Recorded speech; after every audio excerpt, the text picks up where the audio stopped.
အခုနောက်ကတော့မိချောင်းကြီးနေနဲ့ထိတိုက်တွေ့မယ်လို့ထင်ခဲ့တာဒါပေမဲ့ဒီနေ့တော့အဲ့ဒီလိုအန်ဒီယယ်များတဲ့အကြောင်းအရာတွေကိုမပြောတော့ဘူးကင်မရာနော့ကိုလိုက်ခဲ့ပြီးမိုးတစ်တော်ထဲကတကယ်အချိုပွဲတွေကိုကြည့်လိုက်ကြရအောင်ကြက်ဦးအနှစ်တီးတဲ့အန်ဖွယ်ပါပဲတကယ်ကိုကြက်ဦးအနှစ်အရေးပြောကြနေသလိုပဲနော်ပါစက်ထဲမှာအရေးပြောသွားတဲ့အရာသာမျိုးပြဒါကတော့ကူပူအာစုအတီးပါကြည့်ရတာအမွေးပေါ့ပေါ့နဲ့ကောင်းလေးလိုပဲခွဲလိုက်ရင်တော့နုံးနှစ်ရောင်အသားကိုတွေ့ရမယ်တစ်ပင်ပေါ်မှာပေါက်တဲ့ဗနီလာရေကိုင်းမုံအစ်စ်ပါပဲနုံးညံ့လုံးလို့လျှာတောင်ကြုံဝင်သွားနိုင်တယ်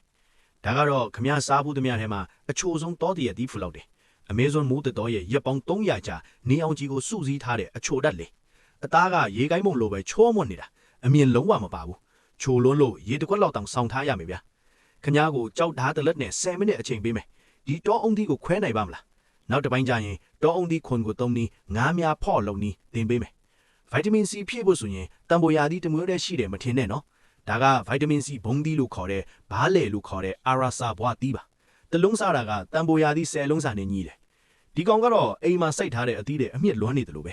ပုံမှန်ဆိုရင်တော့ဒီအတန်ကြားတာနဲ့ညှဲ့နေပြီဆိုတဲ့လက္ခဏာပဲဇွန်နဲ့ကော်ထုတ်ပြီးစားလိုက်ရုံပဲချိုလုံးလို့သွေးရင်းတကြားတဲ့တက်သွားနိုင်တယ်နော်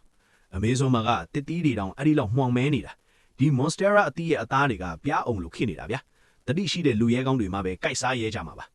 မိုးတစ်တော်ထဲမှာတောမတ်မွန်သီးတွေကိုတွေ့တယ်ကျွမ်းကျင်တဲ့ဘဟုတုတမရှိပဲလျှောက်မစားနဲ့နော်ခေါင်းတုံးပေါ်ထိတ်ကွက်သွားလိမ့်မယ်နောက်တစ်ပိုင်းကျမှဘလို့ခွဲခြားရမလဲသင်ပေးမယ်သူ့နာမည်ကတော့ Fancy Leo Passion Fruit မျိုးရင်းပါအခွန်ကချမ်းထမ်းပြီးအဆက်အပြောက်တွေပါနေလို့အထင်မသေးနဲ့ဘူးနော်အသားကတော့တကယ့်ကိုလက်ဆက်ပြီးအရသာရှိတယ်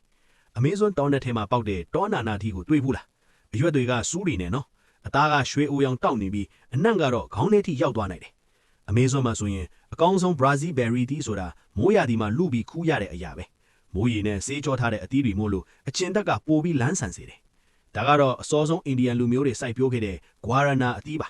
နောက်ပိုင်းကျတော့ Brazil ကအမေဇွန်မြစ်ဝန်းထိပြန့်သွားတာပေါ့အခုတော့ Brazil ရဲ့အမျိုးသားအချိုရည်ဖြစ်နေပါပြီကျွန်တော်စကားကိုနားထောင်ပါဒီလိုပေါင်မုံသီးမျိုးဆိုရင်အခွန်တွေမီးကျွမ်းတဲ့အထိဖုတ်ပါလေကျက်သွားတဲ့ပေါင်မုံသီးကိုဇွမ်းတဲ့ကော်စားလိုက်ရင်အရသာကရှေ့ရပါဗျာအမေဇွန်ကတောခရမ်းကန်စွန်းဦးပါ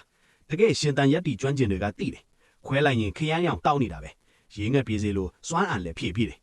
ဒါကတော့ရေတကောင်ပင်ပါသူကတစ်တီးမဟုတ်ဘူးမိုးတစ်တော်ရဲ့မိချောင်းတွေမှာတော့မရှိမဖြစ်ကောင်းပဲပုံမွေကောင်းလေးတွေအများကြီးကသူ့ရဲ့နေလေစာထစ်သွားကြရှာဒီအလုံးကတော့ဖြူဖွေးနေတာပဲကြည့်ရတာထူးဆန်းလိုက်တဲ့အတီးသူ့နာမည်ဘလို့ခေါ်လဲသိတယ်လို့ရှိလားဗျာ